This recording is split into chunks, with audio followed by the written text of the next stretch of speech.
Well, hey friends, welcome to Halfway There. This is the show where we have honest conversations with ordinary Christians about today's Christian experience.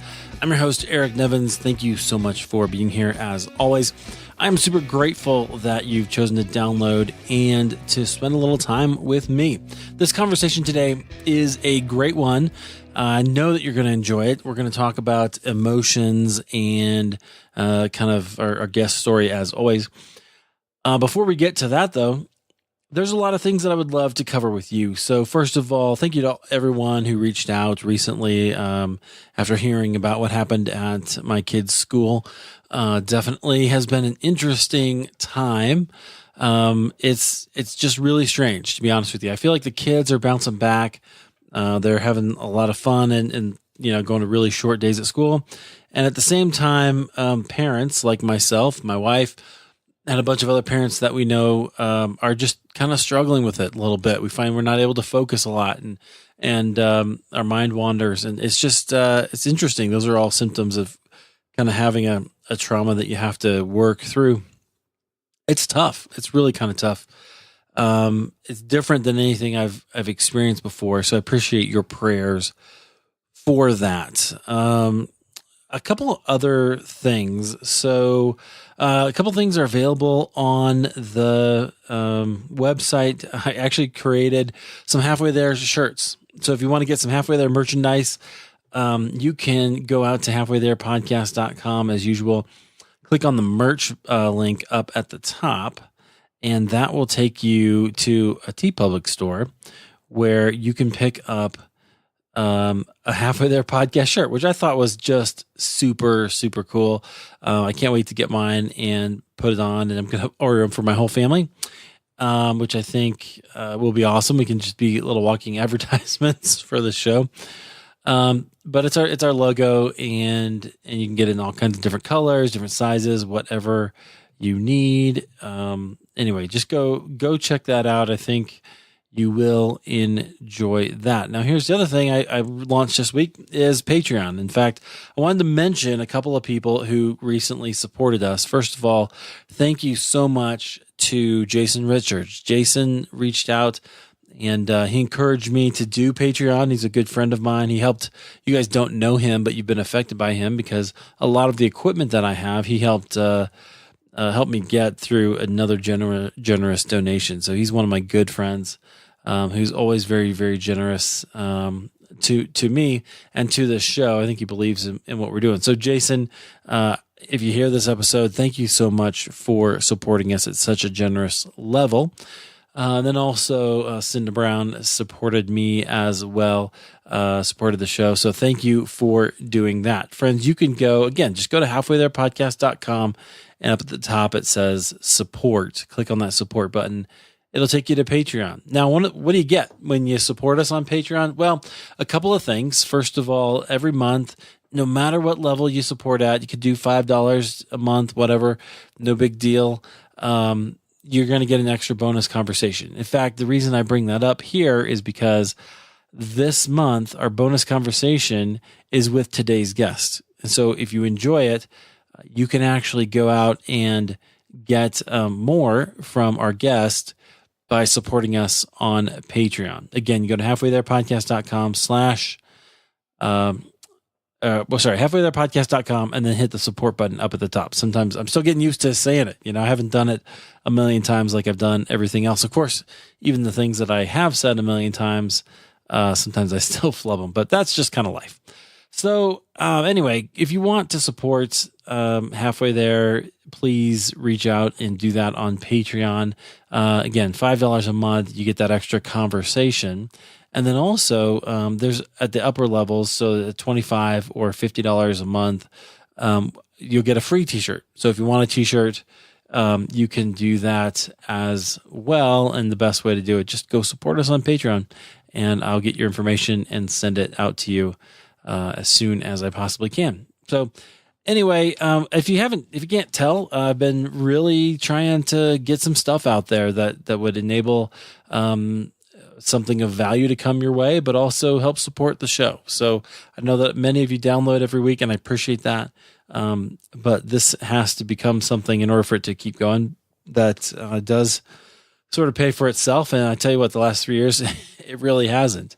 But we're getting there, and I'm trying a bunch of different things. If there's something you'd love to see, let me know. Okay, so that's all of the things I wanted to mention, except for one more. So today's guest he is a pastor. He is an author, and he's written this book that I just thought was so cool, which is one of the reasons I wanted to talk to him. It's called The Wisdom of Your Heart. So we've talked to people before about your heart and why it matters and why you pay attention to emotions and things like that. Well, our guest is Marc Schelske, the author of The Wisdom of Your Heart, and he has given us a couple of codes to download the Audible version of his book. So if you want, I love audiobooks. Do you guys love audio too, or else you wouldn't be listening to a podcast? You can get an audio version of The Wisdom of Your Heart. And so I thought we'd just do a little contest. So here's what we'll do. If you go and look up Halfway There's Instagram page, so you just go, it's instagram.com/halfwaytherepod, or just search Halfway There Podcast in Instagram. I will post this episode today early on Instagram as soon as I can, and you can like it. So what I want you to do is I want you to like it and comment on it. And if you'd like to follow Halfway There Podcast on Instagram, that'd be awesome too. So like it and comment. At least do those two things. And if you do those two things, I will put you in a drawing. And I have 2 codes that I can give away.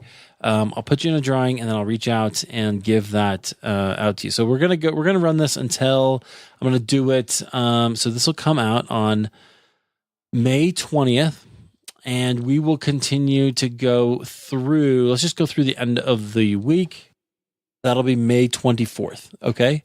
So we're going to do this on May 24th. I will choose a winner. So if you hear this anytime the week of May 20th, 2019 until May 24th, 2019, go out to Instagram, find the post for Marc Schelske, and then like and comment on that. And that's how I'll know that you didn't just like it randomly. You commented on it to say that then I'll know that you wanted to be in the drawing. Okay. And we'll give you, so you have a chance to win a audio version of The Wisdom of Your Heart by our guest today, Marc Schelske. Okay. So lots of things to take in there. Definitely, reach out if you can. And I hope you enjoy this conversation with Marc Schelske.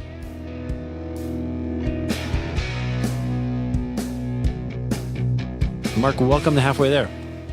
Hey, thank you so much for having me. I'm glad to be here with you. I am so grateful to make the acquaintance. I actually followed you on Twitter long before we ever connected personally. Oh, wow. Yeah.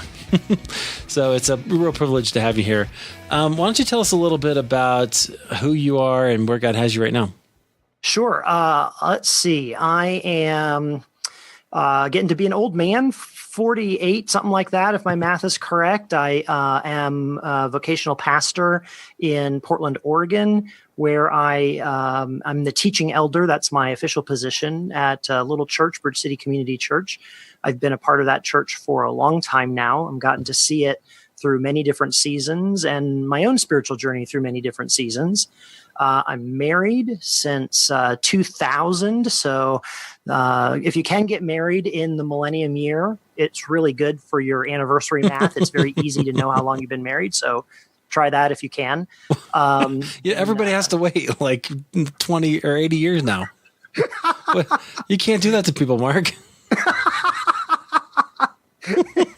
Yes, I've been married for 19 years. I've got 2 kids, girl that's just about to turn 13 and a son who will be 12 in the fall.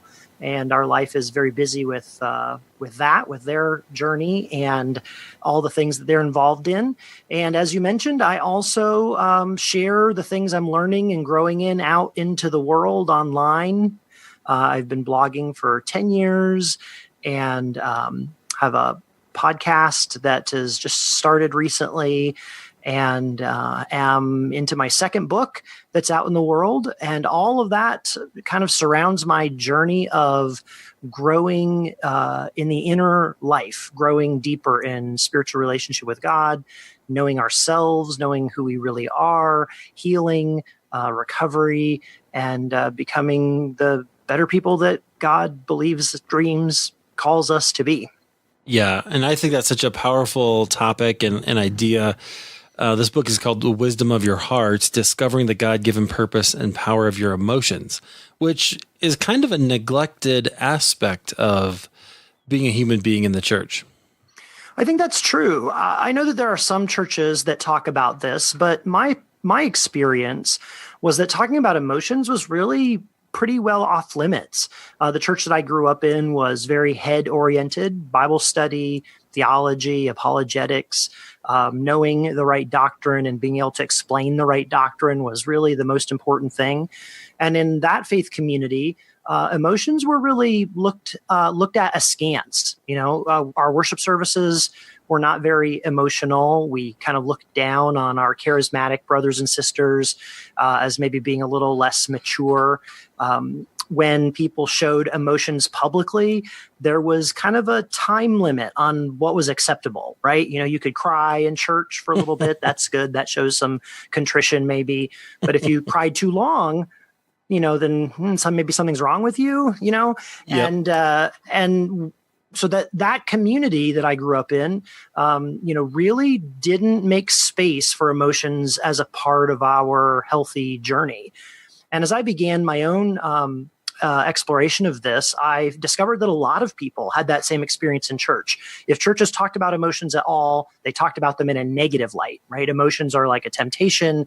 They can lead you astray. If you follow your emotions, you're always going to be doing something selfish. You're going to be leading yourself away from God's path. And so emotions were something to be afraid of. Yeah, which doesn't really do justice to being a human being, because emotions are part of being a human being. So interesting. All right. Well, I can't wait to hear more about that, and because I'm sure that sounds like one of those things that you learn the hard way, right? Things that you learn about yourself. I'm guessing you learned that through some experiences. Right. Yeah. The pain of life forces us into places of learning and growth if we're willing to go there. And that was certainly what happened to me. Okay. My life was chugging along. All systems go. Yeah. Before you go there, let's go back and I want to kind of lead up to it. Okay. So tell us about kind of where you grew up and kind of what faith was like in your early years. My dad was a Seventh Day Adventist pastor, and at the time, the administrative philosophy of that denomination was that pastors shouldn't be at churches very long. So if you had been at a church as a pastor for 5 years, that was a very long tenure. And pretty soon you would be moved on, and you would be moved on kind of on the basis of your skills. If you'd been doing a good job, you'd be moved to a bigger church. If you had, not been performing the way that they wanted you to perform, you'd probably be moved to a smaller, less influential church. And so it was pretty common that people were moved around a lot. And so, when I was born, my dad was pastoring a 3-church district in Colorado. And then later on, we moved to a larger church district in Louisiana, in Baton Rouge, Louisiana. And then by the time I was 7, we moved to a church district in Columbus, Ohio. It was a Worthington church. And then my dad was there for quite a while. And for the system. And then my dad died unexpectedly in an accident when I was 11. So before my dad died, that childhood experience, faith was a big part of our life. My dad is a pastor. I'm a PK, so I'm at church events, multiple times a week, went to church schools. I, participated every weekend in, all of the kids stuff that you do, and you learn the kids songs and you memorize the special verses that we select out for our children. And so faith was just the context of my life. It was the life I grew up in. It was my community. It was all of my friends. It was my school. And, it was good. It was generally a positive, cozy, warm place to grow up. I have great memories about growing up as a kid in that environment. But it also was very limited. I didn't really know much at all about life outside of that community. And I didn't know much, in terms of Christianity. I didn't know much about Christianity outside my faith community and theological tradition. And so growing up in that, like all kids, you grow up in the context that you grow up in, and that's what you know. And one of the things that happened for me that I didn't really realize was what we talked about earlier, that this was a community that was very focused on head knowledge, very focused on theology and apologetics and scripture memorization. And, you learn the books of the Bible, memorize the books of the Bible in second or third grade. And, you can speak back, key scripture passages like the Ten Commandments and others by memory, and so that was it. I grew up in that community where learning about God, learning about scripture, articulating the faith, that was what we practiced. And I was good at that. I got a lot of affirmation for being the kind of student who could perform well at those tasks. Yeah, that's so interesting because it's a good foundation, right? It's really, really good to have and to know a lot of those things, but it can sort of reinforce the value of just knowing rather than the value of being. Yeah, that's exactly right. We didn't talk about being. I think that the expectation was that you take this stuff in to who you are, and it just forms you. It just automatically forms you. And, I'm sure that there are people in that tradition that had different experiences. I'm very conscious of the fact that my experience is my experience. It's the way I related to it.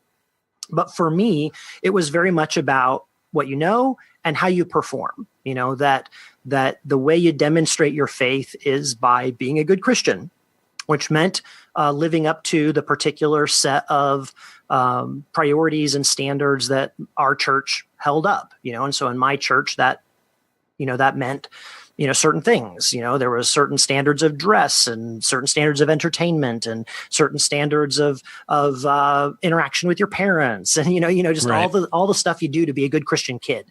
And again, I got a lot of affirmation for that. I was one of those kids who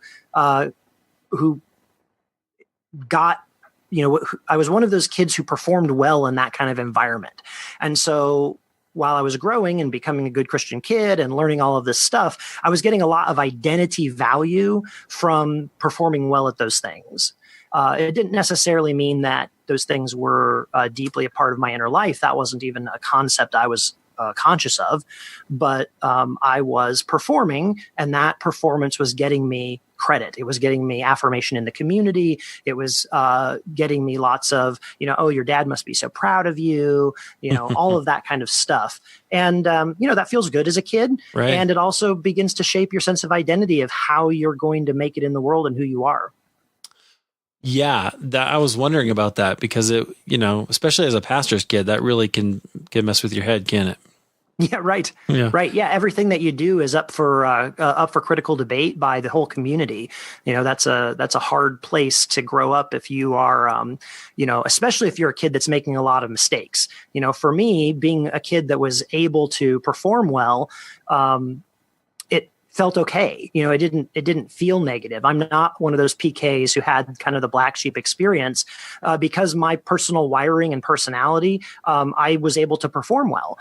But I didn't really realize that what was happening behind that was that my sense of identity was getting linked up with my ability to perform. I didn't realize that until much later in my life when crisis happened and I wasn't able to perform, and it felt like my identity fell apart. Okay, yeah, that's really interesting. Okay, so your dad dies. Yeah. And it sounds like things changed after that. Quite a bit. Yeah. I was 11. And my dad, was a Sunday morning as a Seventh Day Adventist pastor. Of course, we worshiped on Saturday. And so Sunday was the day off. And so on Sunday morning, that day we were going to go to the state fair. And before the rest of the family got up, my dad got up and headed over to the office to kind of get caught up on the never ending pile of work. And he would spend a couple hours there and then come back and meet up with us when we'd all gotten up and had breakfast, and we'd go to the fair together. And one of the things that he wanted to do is he wanted to wash the windows of his office. And so he got out a ladder, climbed up to a second floor office window. And while he was up there washing the windows, a church member came by and greeted him, and he turned around and fell off the ladder. And traumatic brain injury when he hit the ground, and was dead, not even an hour later in the hospital. Oh man. So that's obviously changes your entire family. It changed everything. First off, it's just the trauma of that loss that anyone would experience. When you're a young kid and your parent dies, that's a terrible trauma. When you're a boy and your dad dies, that's a loss, a particular kind of loss that's deep. But because of the kind of community we were a part of, I didn't realize this until looking back when I was doing some of my own work on healing and growing from some of the trauma. We lost our place. Right before this, we were the pastor's family in a community where being the pastor's family meant something, right? It meant that we were always at the center of things. We were always at the events. We were always invited to participate in whatever was happening in the community. We got special treatment, honestly, because of that status. Right. And so then when my dad died, all of a sudden we weren't that anymore. And, we lived in the parsonage. Well, what does that mean when your dad's the pastor and you live in the parsonage? What does that mean? Well, your housing is up for grabs. Our income was my dad's salary. Your income is up for grabs. Our education was at the church school, which was paid for by subsidy because we were the pastor's kids. So our education is up for grabs. Our entire circle of friends are all the people that we hang out with at church. And so what's our role in church going to be, and which of those relationships are going to continue? So our entire network of relationship is up for grabs. And so, it was devastating. My mom went into a place of deep grief and pain. Our family, was basically displaced, and I became the one who held stuff together. As an 11-year-old kid, I had a younger sister, 4 years younger than me. And I was the one who was cooking dinner at night and walking her and I to school in the morning and getting us back at night and making sure that we could eat and that the house was clean and all of that. That was the role that I stepped into.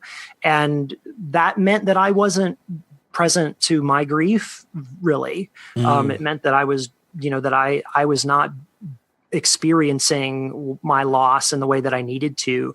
And that began a pattern in my life.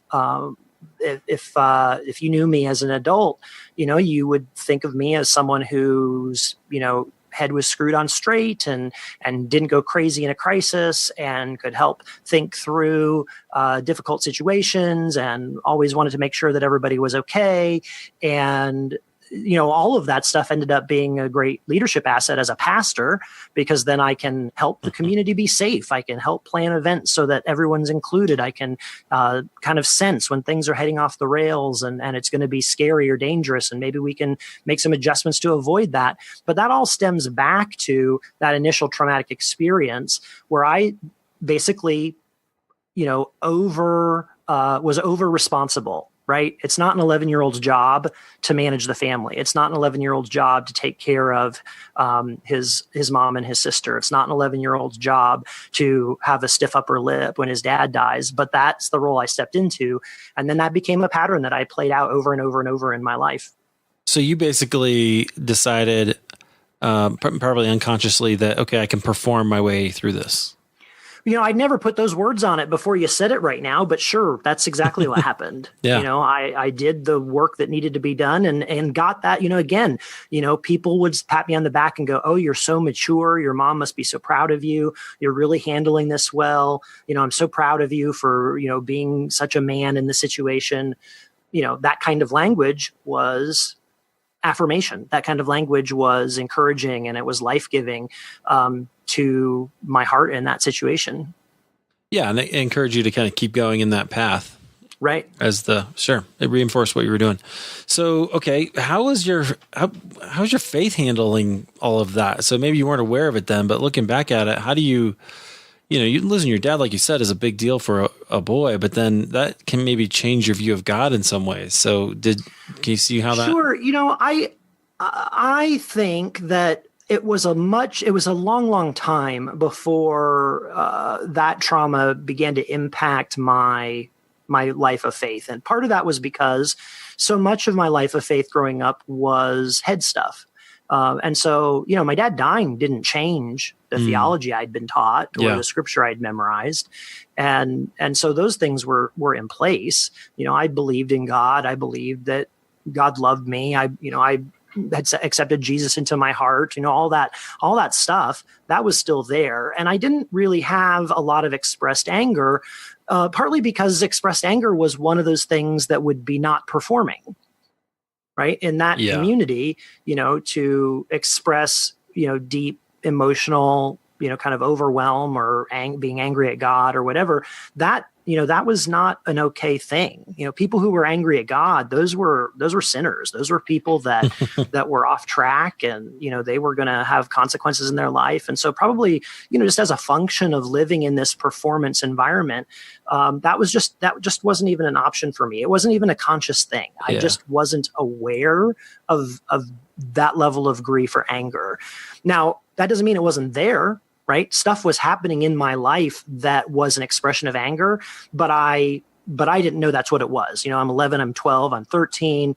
And during those years, I was mean to my sister far above and beyond what's appropriate for, sibling rivalry.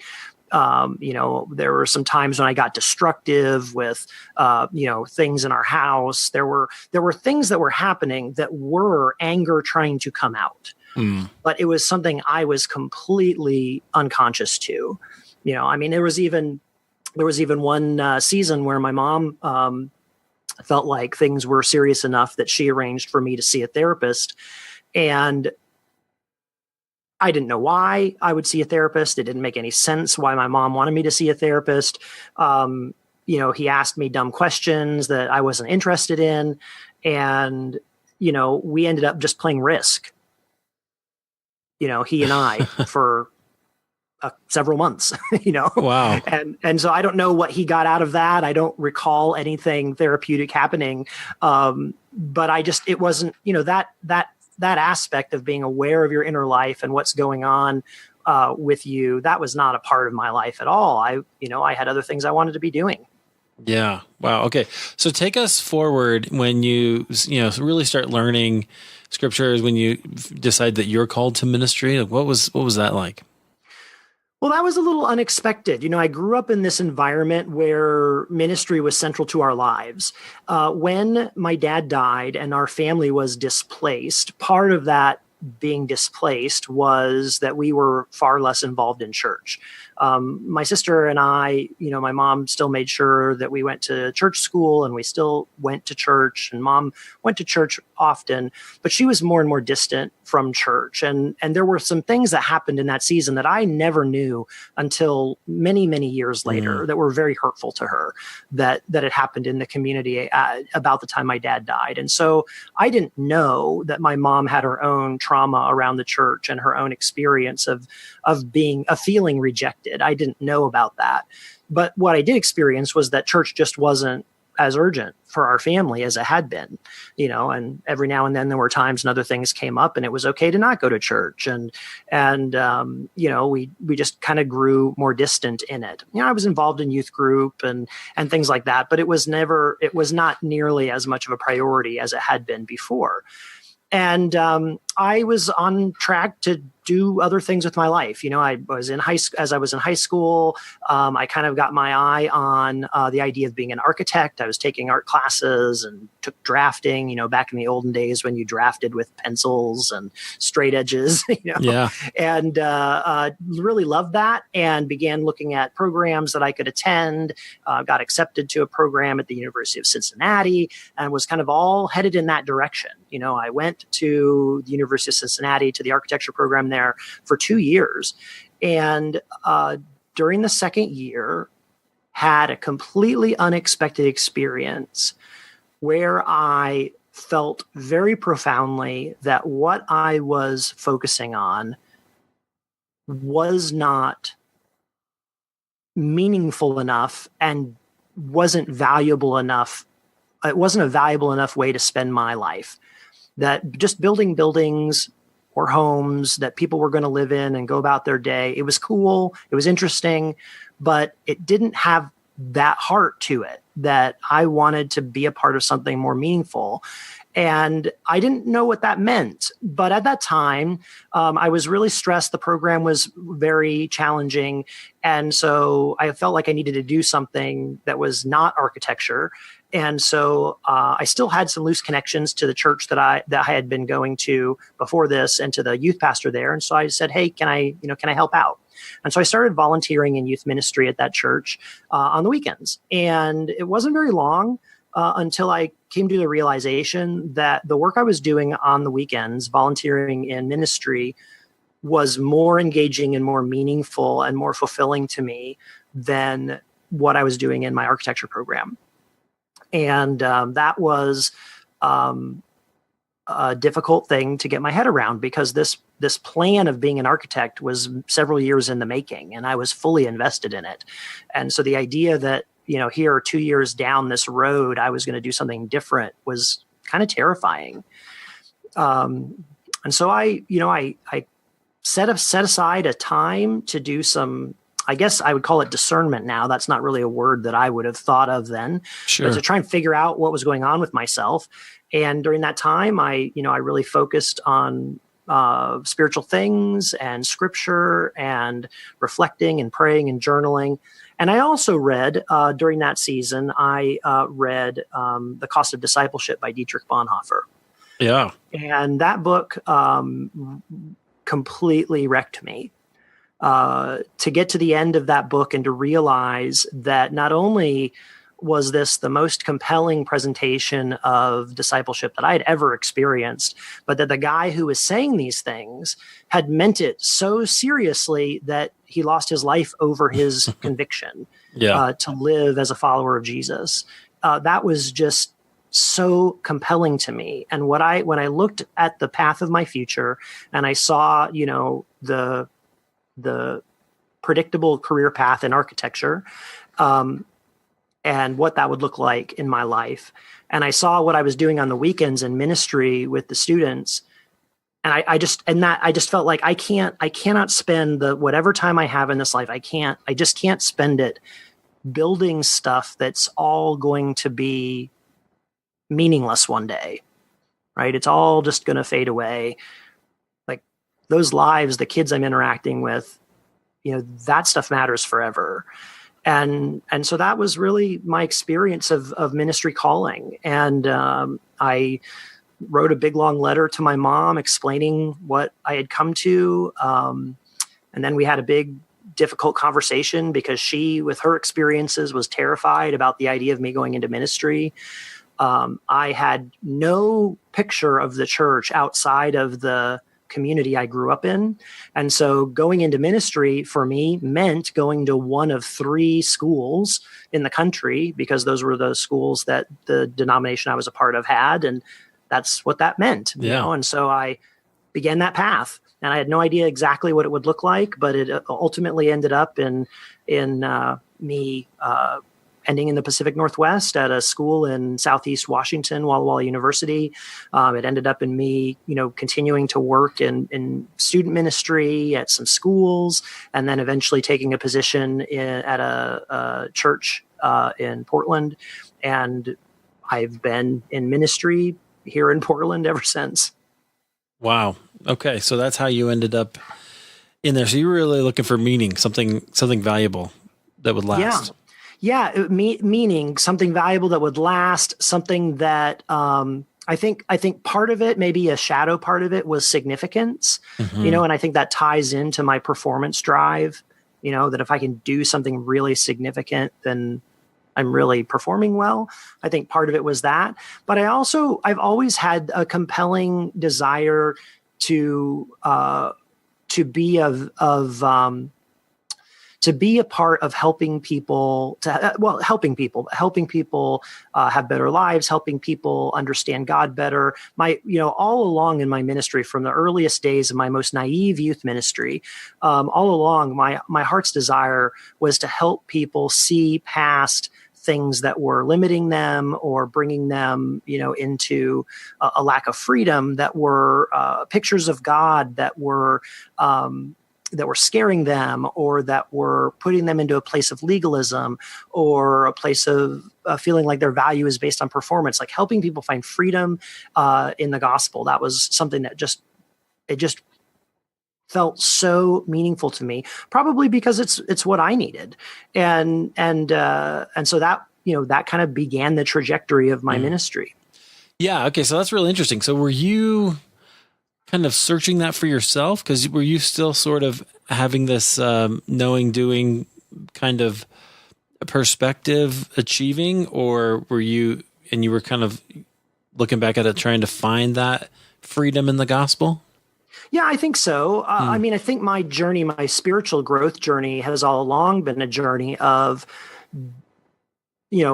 first off, you start with reactivity, right? So starting off with a high level of kind of freedom in the gospel versus legalism. That was the core for me for a while.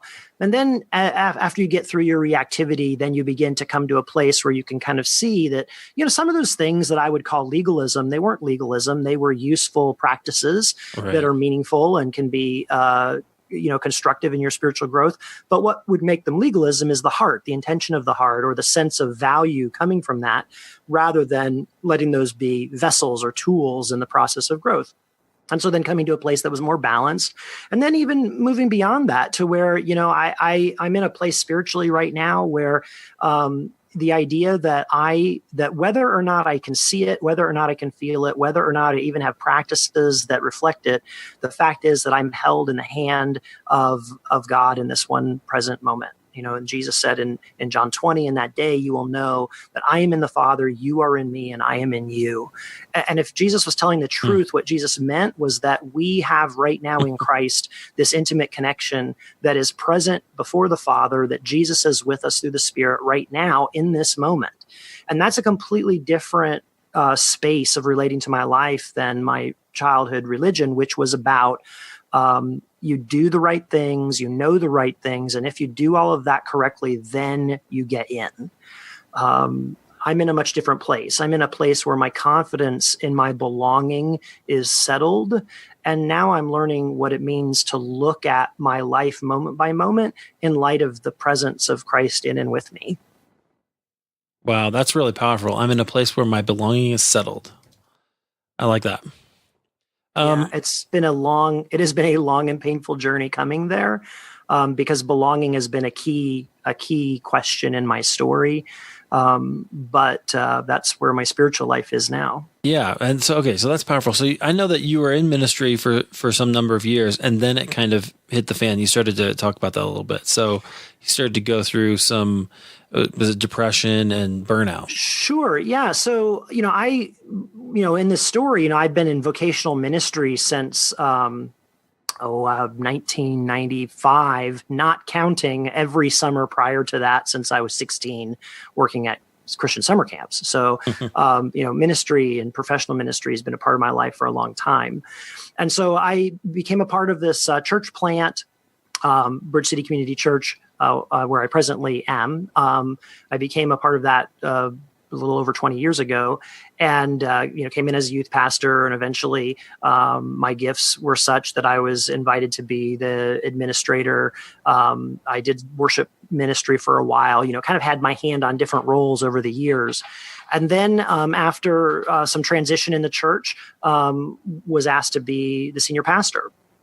And that was unexpected to me. But I was there. I understood the culture. I had a picture in my head of what I thought healthy church should look like. We had a great ministry team, that I was a part of and that I loved, and people were very supportive and encouraging. And when I thought about it and prayed about it, I didn't have any sense that that this wasn't something I should do. And so, when they extended the invitation to me, I became senior pastor. And I think that that probably happened too early in my spiritual development. I think that I still had some work to do in my own maturing, but I didn't know that. You are where you are, and so I dove in, and all of that old performance stuff really came to the front again, because now as senior pastor, I'm responsible that everything works. I'm responsible that everything goes well. I'm responsible that everyone who comes to our worship services has a wonderful experience and they want to come back. And so, I really had my hand in all the fires, all the committees, all the ministry teams, being a part of deciding how things were going to go, what it was going to look like, debriefing it on the other side. How can we improve this? How can we do better? And then, of course, on top of that, pastoral care and being with people and meeting with them and counseling. And then I'm preaching, probably 80% of the time. And for a season there, it was multiple services a week. And so I'm doing all of that, right? And that's all in line of my calling. This is all what God has sent my way, and just digging deeply into it, and not conscious at all that I am not taking care of some very important things. I'm not taking care of my relationship with my wife. Why on earth, would I do that when I have this God-given ministry right in front of me that requires all of my effort? So when my wife would express disappointment or sadness or want me to be more present to her, I was a little bit defensive, because it was always this, how can you say that? You see my ministry, like you see this thing God's called me to, and you use that language, this thing God's called me to. Why that is language that doesn't allow argument, right? Mm-hmm. Yeah, sort of shutting things down. You're not arguing with me, you're arguing with God, right? Yep. So, so that was not good. And I began, I was living on credit in relationship with my wife. And then during that season, we had our first child, and then began the process to adopt our son. And that all went way faster than we expected it to. And so sooner than we thought, sooner probably than we were prepared, we had a second child. And I'm still, living with the gas pedal floored. The red line is it's just not, everything is in the red. And I could not meet all the expectations. I had this story in my head of what a good dad looked like, and I was wanting to live up to that. I had this story in my head of what a good husband was like, and I was trying to live up to that, although I was in a lot of denial about what that really meant. And I was trying to live up to the expectation of what a good pastor is in this community. And just all of it, it was just all more than I could do. And so plates started dropping, and I did not have the experience or wisdom to be able to do the level of delegation that I should have done. I thought I was delegating. I thought I was mentoring, and I was with some people, but my hand was still involved, right? I was still, you go all the way back to the beginning of my story when my dad died, and I stepped into that role of being the person who made sure everything was okay. Bring that back into my life as an adult, being the senior pastor of this church. I have to be involved in everything to make sure everything's going to be okay, right? I can't allow a negative outcome, because a negative outcome would be bad. I could justify that and say it would be bad for church members. But the truth is that if I'm living out of this performance mindset where my value and my belonging is predicated on my performance, then if it goes bad, it's also bad for me. Yeah. The interesting thing about that for me is, at the same time, not only is it causing you a whole bunch of unnecessary stress, you're really robbing the body of a chance to use their gifts and to, kind of develop those kinds of things, right? Well, yeah, for sure. I mean, robbing is gentle. I think that in some ways you could argue that behavior infantilized them, that it actually set up an expectation that we have people who will do these things for you. Your job is to just show up and experience what we make.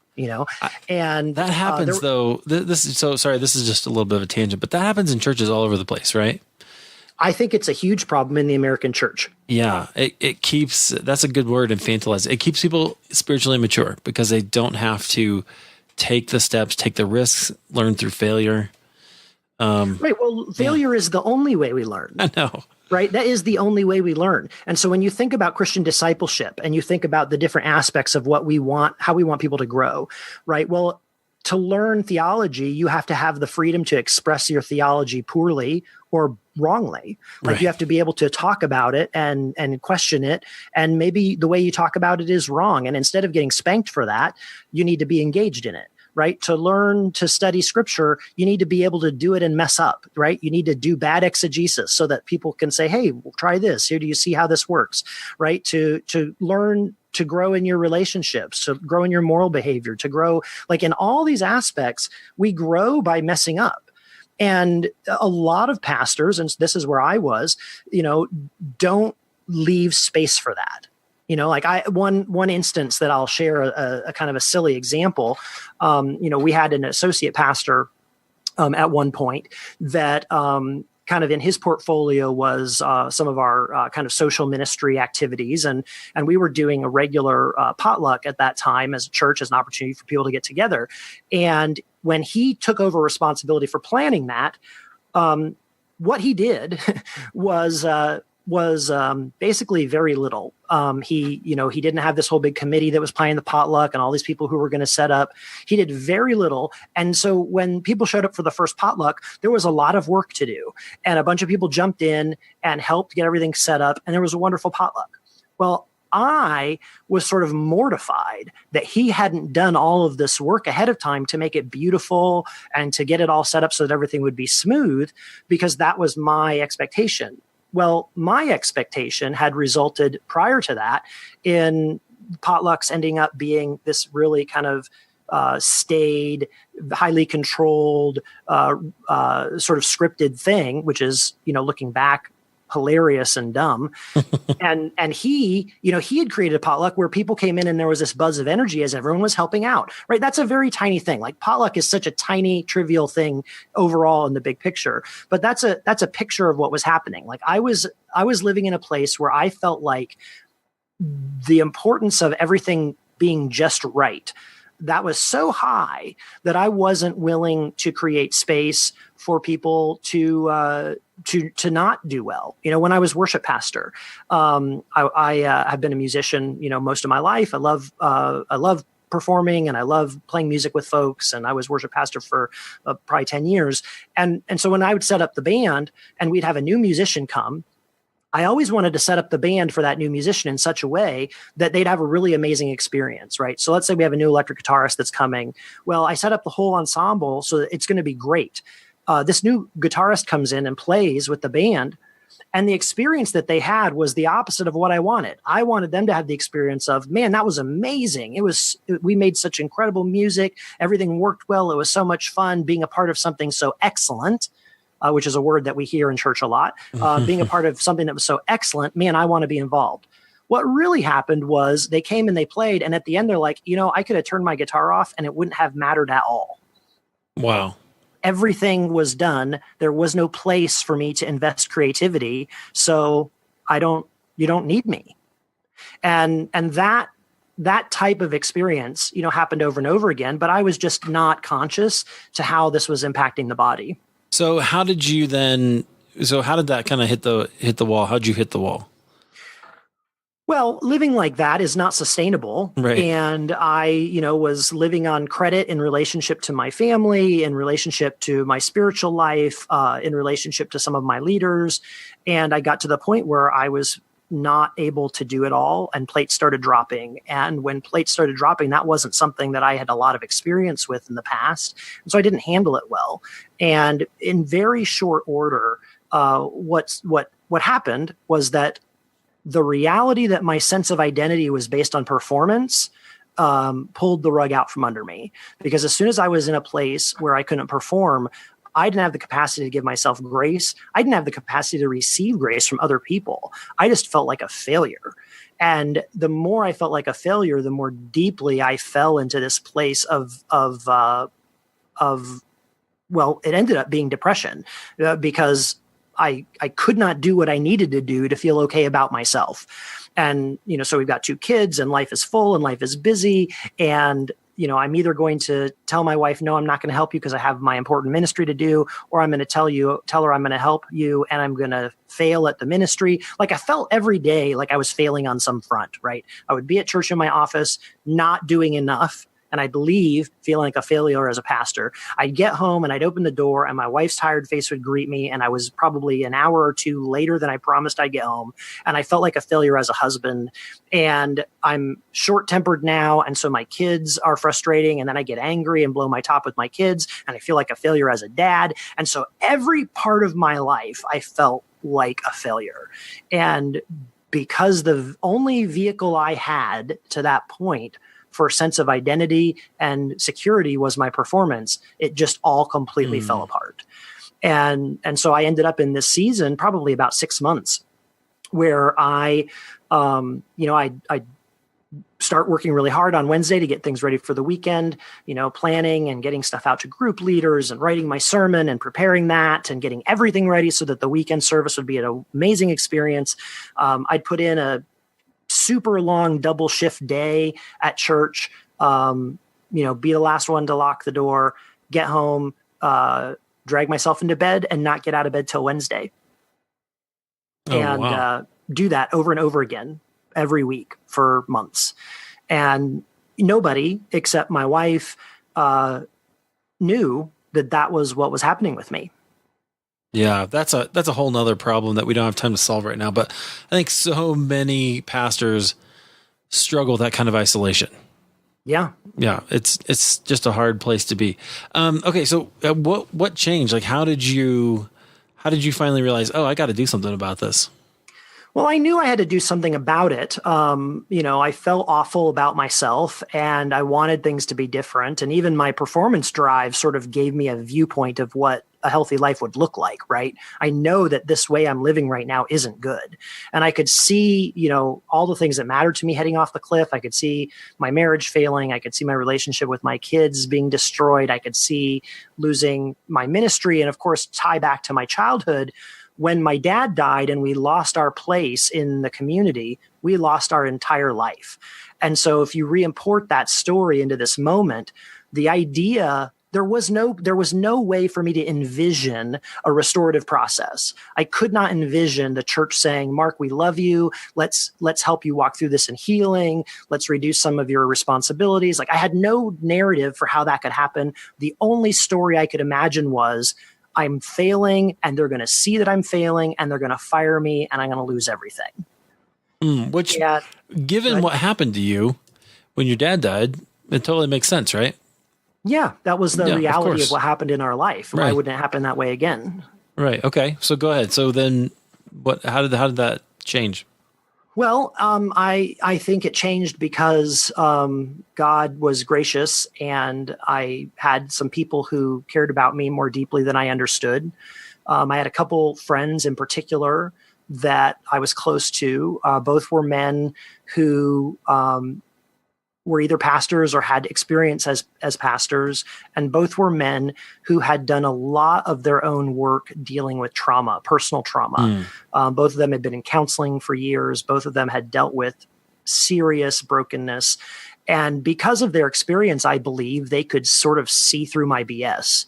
They could see the truth of what was happening for me and were willing to kind of push into that space. One of them was really pretty harsh with me, and one of them was very compassionate. They were kind of good cop, bad cop. And were they working together? What? Were they working together? Not on purpose at first. I was meeting with them individually just as friends. And then as things developed, there was some conversation between all of us.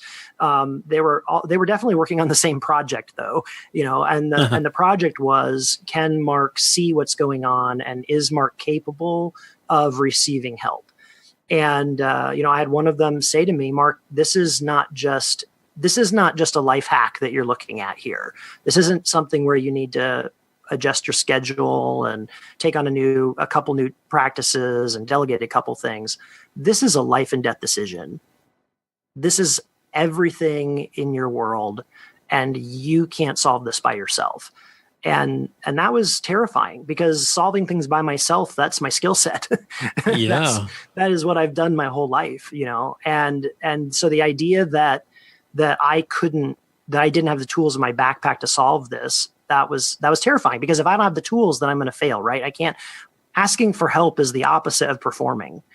And so that was really scary. But because these guys loved me, and because they saw the truth of what was going on with me and still loved me, that was sort of mortifying to be known in that way, but also then to have them continue to care for me. That opened up the door for me to begin speaking honestly with them about my experience. And so through those two guys, I began a journey. One of them arranged for me to attend a retreat for pastors experiencing burnout. And that retreat was a watershed moment for me. I learned a ton about myself and my story and what was going on, and got a whole bunch of new language and tools. And that also pushed me over the edge of realizing that this was job one for me. Attending to what was happening in my inner life was the single most important thing, and everything else would follow or not. Right? Like if I was going to stay in ministry, if I was going to stay married, if I was going to have a good relationship with my kids, those things would happen based on whether I took care of my inner life or not.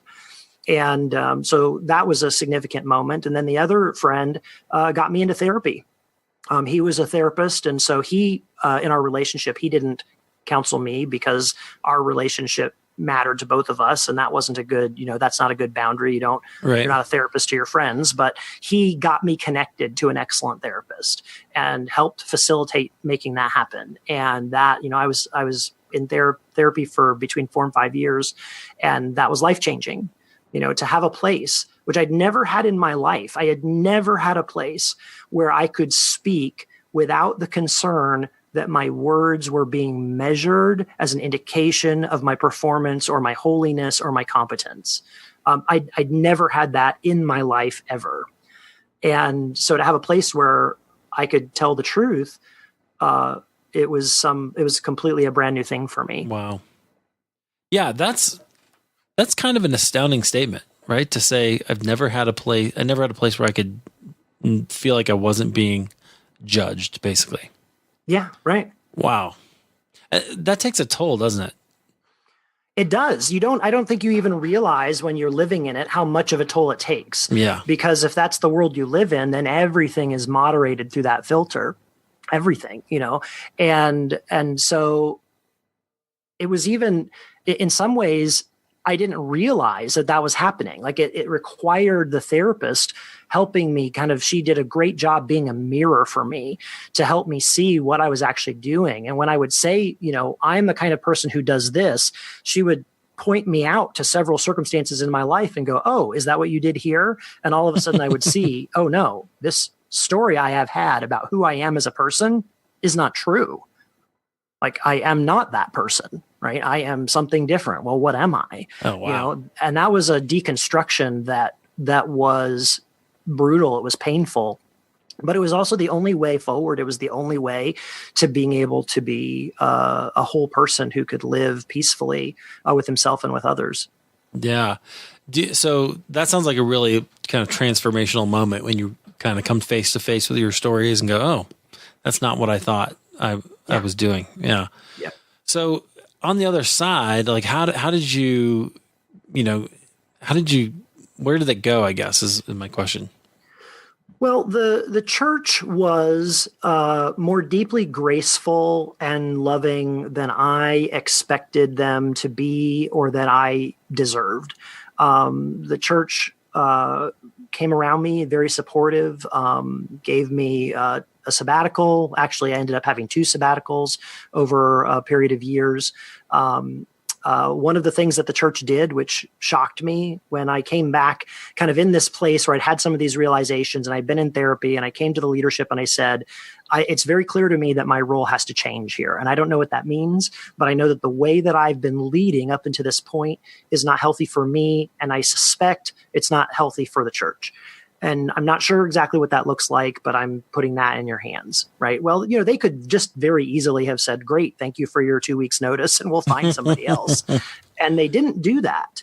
One of the things that they did a number of things, but one of the things that they did was they said, well, we need to look at our leadership expectations to determine if we're a part of the problem. Wow. Like, did we in some way contribute to this? And I just never expected that. Dude, and that led to that is so humble on their part. That there's not a lot of people who have boards like that. No. That's amazing. Not at all. Because that moment of saying I'm not doing well, that's the moment, that's your job performance, right? Yeah. Like you're failing in your job. Well, but churches aren't a corporation. Churches are a system. They're much more like a family system than they are like a corporation. And we all impact each other. And so for them to say, how did we play a role in this, I think was really insightful. And that led to about a 6-month-long process where a team of leaders studied our leadership and leadership in Scripture and a variety of other models of leadership. And the fruit of that was that the church changed the bylaws. Like we had been a senior pastor-led church where a senior pastor oversaw staff, and there was a board like a nonprofit board, a board of directors that provided oversight. And they ditched that, and we became a church led by a plurality of elders. And when we made the transition to the eldership, there was no guarantee that any pastor, any current staff member would be grandfathered in as an elder. That it was actually an open question put before the church, where there was a process that was developed for the church to pray and articulate, who do we believe in our community? Who are the people who are functioning as elders or as near elders right now? And they could have said no to any of us on staff. And, there was a big transition in that time. We had somebody leave, and we had a staff member say no to being an elder. And that eventually resulted in them leaving a while later. And so we went through that process, and the end result of it is that I am one of a team of elders. We're co-equal in authority. My particular portfolio includes being the primary teacher, which is plays into my gifts. I do other things, but that's my primary responsibility. And it's the healthiest church leadership I've ever experienced, because what we do together. We pray about it together. We make a decision together. We can argue and debate and discuss things when we're in our meeting, but then when a decision is made, it is our shared decision. And we function, there's nobody on the board that's an advisor. Everyone that's an elder is being an elder in the church. They're pastoring, they're shepherding, I guess is a better word there, because we're not really using the word pastor anymore. So they're shepherding people directly, or they're counseling people, or they're teaching in one capacity or another. They're involved in the health of the body and the life of the body. They're not just coming to a once-a-month meeting to share their opinions about what the church should be doing. And that change was massive for me. It relieved an enormous pressure I was carrying, where I was the linchpin. In the previous system, I was the leader of the staff. I was the link between the staff and the board, and I was a member of the board. And so I was in this weird position where I was, responsible to the board and responsible for the staff and responsible to myself. And Who was I reporting to? Well, as a member of the elder team, we're reporting to each other. I'm accountable to them. They're accountable to me. And we pray and act together, and it's really changed the nature of our church significantly. Yeah. Can you give us like one or two tangible ways that it's changed your church? Sure. First off, it's taken several years, but we've broken the expectation that was built over many, many years that Marc is the buck stopper, that Marc's the one who makes the decision, that if we're going to do a ministry around here, it's because Marc thinks it's the right thing to do. That's a huge change. People are now able to make suggestions and ministry suggestions and own ministry in ways that they weren't before. We have, in the teaching, all the elders have a say in what the direction of our teaching. In the old system, I would go up to the mountain for a weekend and I would plan the teaching schedule for the next year and come up with a series and what I felt kind of in my heart God was leading the direction of the teaching, and I would come down and do that, and that was my business. I was the vision caster. Right. Well, that's not what happens now. What happens now is we get together and we say, where are we at? What are we sensing God's doing in the body? What are you hearing when you're talking to people? What would be, we're praying over, what would be the next right thing? And then we do that. And I teach mostly, but other people teach too. So there's more viewpoints, there's more voices being shared. And so that's a significant change. And we've changed in other ways. The way we do church, we're a completely different church than we used to be. The way we do church is so different. And in some ways, it's funny because a lot of the expectations that I had about what church is supposed to look like and what it means for me to perform well as a pastor, like we're just not doing that stuff at all. Like we're messy and we don't start on time and we're smaller than we've ever been. And our services, the time that people come together is super long. And like all these things that church growth people would tell you, don't do this. This is not how you grow a church. And yet what's happening is that I'm seeing real life change in people's lives, people becoming better humans, people having significant experiences of God working in ways that I did never see before. Yeah, that is incredible. I really love it. Okay. So I want you to connect all of this because I have a feeling that it's all connected to your book, The Wisdom of Your Heart. Right. So, my story leading to this point was a story of me being very disconnected from what was going on inside of me. I was not conscious of the way that emotions were working in me. The only emotion I could really articulate was anger. And that was difficult because a good Christian man's not supposed to be angry. Right. So that was where I was at. And it led to a lot of brokenness in myself and others. And so then I go through this long journey, counseling, lots of journaling, lots of soul searching, lots of counsel, and several years long process, and still in some ways ongoing yet. And I began to share some of the things that I was learning with people. I wrote a series of blog posts about what I was learning about emotions, and it was very well responded to. I did one teaching series, and people responded so well to it. Not just well, like, oh, I like that, but responded like, I've never heard this in church before. Right. This is really important. I need to understand this more. This feels like it's opening up new things for me that are really important. And that led to another teaching series where we talked about some of the things, the expectations or myths that we grew up in church. So I was sharing the things that I was learning with the church, and I had come to a point of conviction because of all of the brokenness I'd experienced. I'd come to a point of conviction where I felt like if these people are still going to allow me to teach, the only credibility I have is to be completely honest about my personal experience. I cannot get up here and just sort of preach a glossed over sermon that cites some Bible verses and touts hope for people and have that be disconnected from what I'm actually experiencing in my life. I have to tell the truth.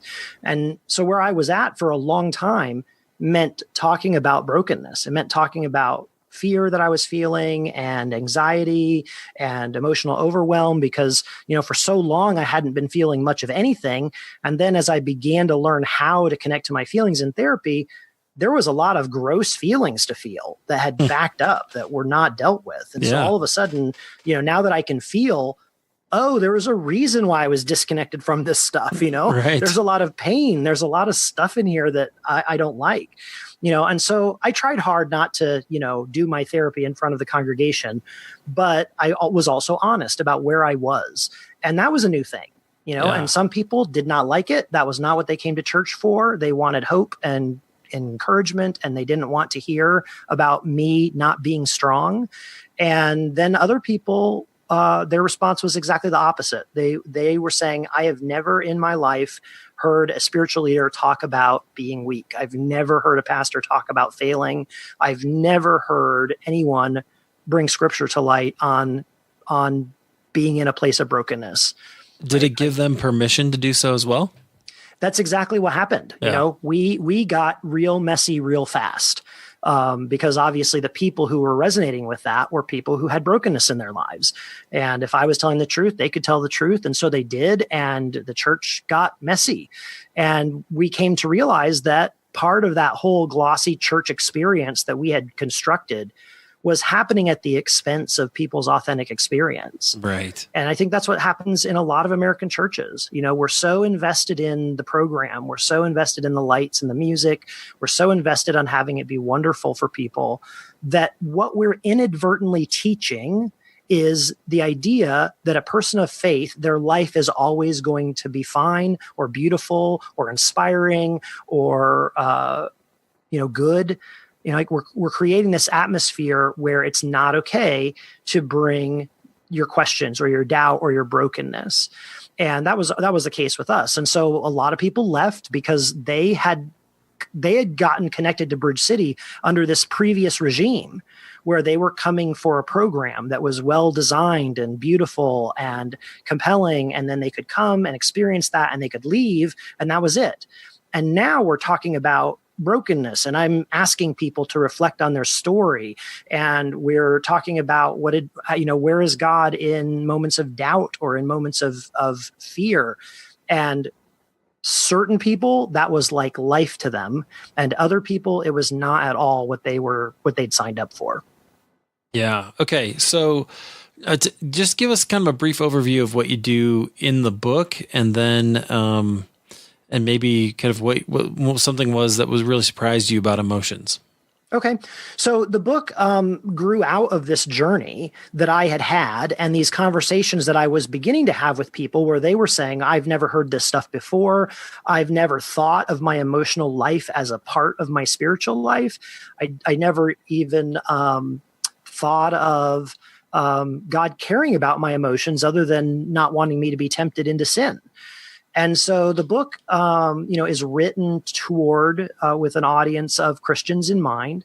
And so it begins with my story as a diving board. It's not a memoir, but it does start with some of my story to kind of set the stage.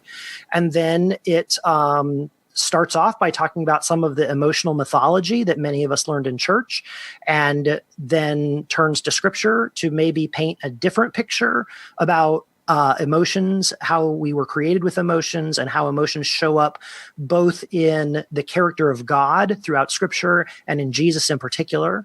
And the purpose of that is to give you a new place to start. That if emotions are a part of how God made us and they are reflected in God's character, then our initial posture to emotion shouldn't be a posture of fear or dismissal or suppression. Our initial posture should be receiving a good gift from God.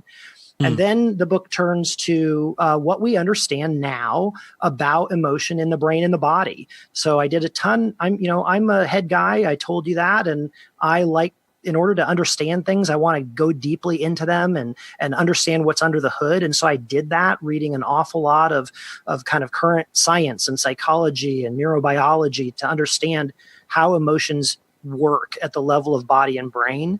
And so I share some of that in the book. And for me, that was really helpful because it gave me access to understand what was happening in me when I was feeling emotionally disconnected or emotionally out of control.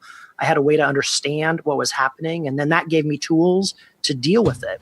And then the book ends with a process that I used in my therapy to help me make sense of my emotions. But more than that, to help me hear God in my emotions.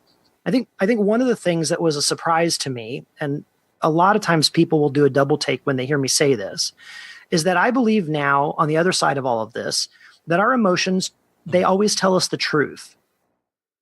Now, I grew up in an environment where emotions were seen as, at best, a distraction, and at worst, an actual temptation from the devil to lead you astray. And so the idea that your emotions would be truthful was just not even on our radar at all. Totally. But that is the reality. Our emotions exist to do two things. They exist to communicate information to us coming from our inner life and our circumstances, and then to move us to take action. That's what they do. They communicate information and they move us to take action. And the information that they communicate to us is truthful. Now, it may not be the truth you think. It may not be the truth that you hope or that you understand, but it's truthful, right? So I learned, that emotions have predictable meaning. And this is something that happened at that retreat that was just a life-changing moment for me.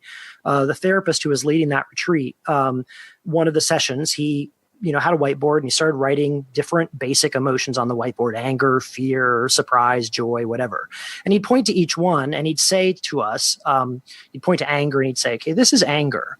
Anger is the emotion you feel when in your own private logic, you believe that you or someone you love have been violated or obstructed. And as he was doing that, going through the emotions, I kind of felt this reaction in my heart, like, why are you talking down to me? I'm a grown man. I'm not a little kid. But then later on, as I was reflecting, it occurred to me, I'd never in my life ever had someone say, this is what anger means. When you're feeling mad, this is what that means. When you're feeling sad, this is what that means. Never, ever had that happen. Just emotions are ours. They're personal. We assume we know what they mean. Everybody assumes that. We don't talk about it. And so to learn that emotion has a predictable meaning, like sadness is the emotion you feel when you've lost something. I mean, that sounds obvious, but if you've never articulated it to yourself, then it stays vague. And so then when you're in that emotional place and you're feeling whatever you're feeling, anger or sadness, whatever, you can go, okay, wait, I'm feeling sad. Have I experienced a loss? What loss did I experience? And sometimes it's obvious, someone died. Sometimes it's not obvious. Like I had an experience with my daughter where she did something I'd asked her not to do, and she was sneaky about it. And when I was processing it, I felt angry and sad about it. And it was weird. Why do I feel sad about this? And I had to dig into it a little bit. I had to think about it and reflect. And it turns out that in that interaction, I had lost something. I had lost trust. That the relationship with my daughter is very important to me. And because of this thing that had happened, our relationship didn't have as much trust in it as it used to have. And so my sadness made sense, right? And now I have something that I can talk to her about. I can say, instead of speaking about the violation, like you did this thing, that was bad, don't do it again, I can talk about this other thing, which is more important. Like the violation isn't as important as the fact that trust is broken, right? Let's talk about our relationship. Let's talk about the fact that you want me to trust you and I want to trust you. And why do we want that? Because we love each other and we want that kind of relationship. And now we can have a relationship that we can have a conversation that matters rather than a conversation that's just, I'm the parent and I told you not to do that and you did it and here's your consequences, And so learning that our emotions actually have meaningful content to tell us, that was a surprise to me. And as I've shared that with folks, it's turned out to be very helpful for a lot of other people as well. Well, I think it's super powerful. We kind of alluded to this at the beginning, but this is not something that most Christians learn. I guess you said this as well, that we really get a negative view of emotion, and then we don't know what to do with Jesus when he has them, right? Right. Yeah, right. Exactly. Like I'm so fascinated by this when Jesus has this encounter with a leper in Mark 1, and the text actually, they changed the word from Jesus was indignant to Jesus was full of compassion, right? Because we can't even think about Jesus being angry, right? But but that's a real interesting question to go, well, what's he mad about? What's he indignant about? That says not only something about him, but about us. And so it's really important. Marc, I love it. I think everybody should go out and pick up your book, especially if emotions are a thing that you're dealing with now or need to understand more. I think your book is going to help them. I hope that they do. My experience is that the people who have read it have found it helpful. Not just that it's a good book, but that it has been a helpful book for their journey, for their emotions, and for their inner life. It's not just for people who are struggling with emotions. I mean, this is one of the things I learned. Yeah. Everything in our life, everything is filtered through our emotions. Right. You may think that you're a not very emotional person, but I can tell you the way your brain actually works, the way the wiring of your brain works, is that your emotional response system processes everything in your world before your conscious brain is even aware of it. And so even if you think of yourself as someone who's not very emotionally expressive, the fact is that every experience you have, relationship, work, family, spiritual journey, every experience is processed through your emotional response system before you consciously think about it. That's true for all of us. Yeah. And so learning how to handle this area of our life with maturity is not only essential to being a good human being, it is essential for us to grow up in Christ. Yes, which is so powerful. All right, friends, if you want to pick up Marc's book, I've got links in the show notes at halfwaytherepodcast.com. Just go there or go out wherever great books are sold. You can go to Marc's website as well, which is, you got your middle name in there, Schelske, right? .com. That's right. MarcSchelske.com. So you guys can check that out as well if you want to connect with Marc. You're great on Twitter too, so people can follow you there as well. Marc, anything else you want to leave us with? Yeah, the one last thing that I will add is that I'm really excited that just recently the audiobook for Wisdom of Your Heart has come out.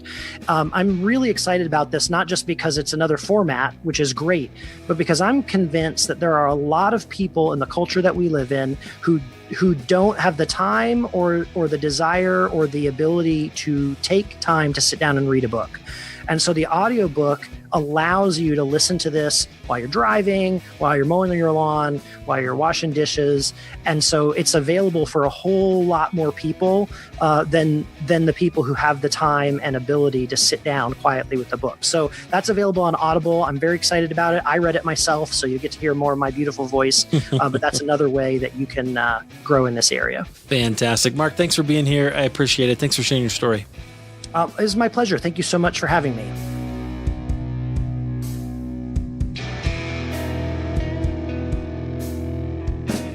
Well, hey, friends, thank you for listening. Marc, thank you so much for sharing your story. Thanks for giving us those giveaways for the Wisdom of Your Heart audiobook. Friends, don't forget, go out to Instagram, May 20th through May 24th, 2019.